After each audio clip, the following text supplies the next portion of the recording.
sar man lai pasal thate hun lai vel khan khoyami nge silai khan neng le mizo history a chuanin silai mas sabber ni karin chu parang pa anti khani lai hoin no aron chu ana chu Burma tangin ani China tangin Burma chuan Burma tang mizo te kuta khanin silai kan mu sa ta ne British atang ni loin no khotsa ka tangin engkim kan darte engkim mai hi atir lampang a chuan khotsa ka tang kan lak ve kan ya sei ni so khan silai khan nei ma em chu mi chu heta mizo pasal thate po khan an lo nei chan ve ta anu ate chuan vai atang te po khan in aron tam nu te chu an lang amaro chu masapol chu khotsa ka tang ni karinga han chu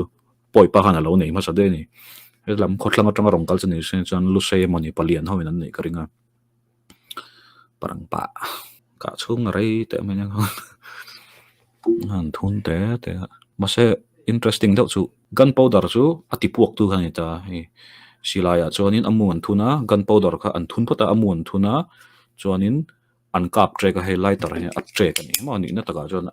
tui hi omlo jang chuanin trek ani gas lighter te po kuta kan ka thin kha a trek kha gas ne na avain fu che khanin a ala chuan gas alo ni light ha me alo ni ta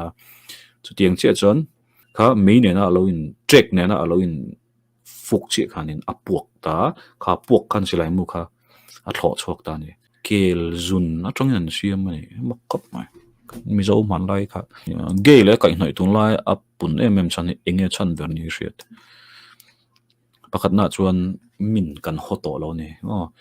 kan holo kan ti khanin a hot pol chu nam mai thei ma se ge mo le volume ha lang tiang chi kha ani to lo wa tin pani na chuan chumi let ling thok ron ge ron ni chu ram chen ka chuan advantage kha tam to ta ni van huai ge kan yati ti te kham ta society khotlang in kan pom to